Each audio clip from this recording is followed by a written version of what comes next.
মায়া দরজাটা বন্ধ করতেই তুর্যর কপালে বাড়ি লাগে আর কপালটা খানিকটা ফুলে ওঠে। তুর্য সাথে সাথে সেখানেই বসে পড়ে। তুর্য ভাবতেই পারেনি মায়া দরজাটা ওরকম ভাবে বন্ধ করে দিবে। সে তো এসেছিল প্রথম দেখা ভালোবাসার মানুষটার সাথে একটু কথা বলতে, যাকে প্রথম দেখাই ভালোবেসেছে সেটা যে তার নিজেরই বউ সেটা তো সে জানতো না। যাই হোক, মায়া দরজা খুলে হঠাৎ করেই তুর্যকে দেখতে পেয়ে খুব ভয় পেয়ে যায়। মায়া ভেবেছিল তুর্য হয়তো তাকে ডিভোর্স দেওয়ার কথা বা বাড়ি থেকে বেরিয়ে যাওয়ার কথা বলবে, কারণ মায়ার যে যাওয়ার কোনো জায়গাই নেই। সে এসব ভাবতে ভাবতে দরজাটা খুলে একটু ফাঁকা করে দেখলো তুর্য ওখান থেকে চলে গেল কিনা। তুর্য তখন দরজার বাইরে ক্ষত স্থানে হাত দিয়ে বসে রইল। সে খুবই ব্যথা পেয়েছে। মায়া এইসব দেখে আরো ভয় পেয়ে গেল। সে তুর্যর সামনে দাঁড়িয়ে তার নিজের কান দুটো ধরে বসে রইল আর বলল, আই এম সরি, আমি একদম বুঝতে পারি। এটা দেখে তুর্য মুচকি হেসে গভীর ভাবে মায়ার দিকে তাকিয়ে রইল আর মনে মনে ভাবতে লাগলো এত সুন্দর কণ্ঠ মায়ার। তখনই সেখানে উপস্থিত হয় তন্নি। তন্নি হলো তুর্যর বোন। তার বিয়েতেই তুর্য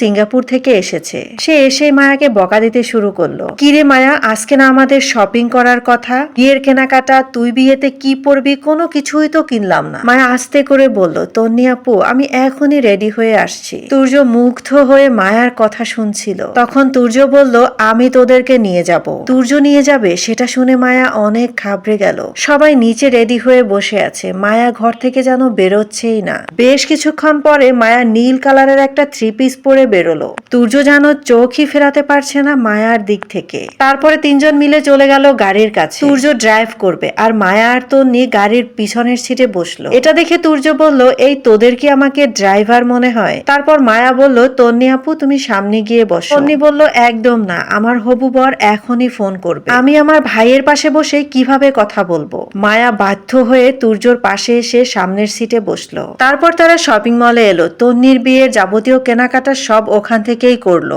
সবকিছুই কেনাকাটা শেষ, এবার শুধু গহনা কেনা বাকি আছে। তারা একটা ডায়মন্ডের দোকানে এলো। তন্নি বেশ কয়েকটা ডায়মন্ডের সেট কিনলো, কিন্তু মায়াকে জোর করা সত্ত্বেও মায়া কোনো কিছুই কিনতে চাচ্ছে না। তারপর তুর্য বেছে বেছে কয়েকটা ডায়মন্ডের সেট মায়ার জন্য পছন্দ করলো। তন্নির হাজবেন্ড ফোন করায় সে একটু সাইডে দাঁড়িয়ে হাজবেন্ডের সাথে কথা বলছে। সেই ফাঁকে তুর্য মায়ার গলায় একটা ডায়মন্ডের নেকলেস পরিয়ে দেয়। মায়া একদমই পড়তে চাচ্ছিল না, কিন্তু তুর্য জোর করেই পরিয়ে দেয় আর মনে মনে বলতে লাগে, আমার মায়াকে কত সুন্দর লাগছে, এত সুন্দর বউটাকে রেখে আমি সিঙ্গাপুরে পড়েছিলাম, একটি বারও ওকে দেখতে চাইনি। শপিং মলের সব কেনাকাটা শেষ করে তারা চলে এলো। বাড়ির সামনে গাড়ি থামলো। গাড়ি থামার সাথে সাথেই তন্নি গাড়ি থেকে নেমে গেল। এদিকে মায়া যখন গাড়ি থেকে নামতে যাবে তখনই তুর্য গাড়িটা ভিতর থেকে লক করে দেয়। তুর্যর এরকম কাজ দেখে মায়া বলে ওঠে, সমস্যা কি আপনার? তখনই তুর্য বলে ওঠে, না আমার তো কোনো সমস্যা নেই, তোমার যদি কোনো সন্দেহ হয়ে থাকে তাহলে চেক করে দেখতেই পারো। তুর্যর কথা শুনে মায়ার লজ্জায় মরে যেতে ইচ্ছে করলো। তবুও নিজেকে একটু স্বাভাবিক করে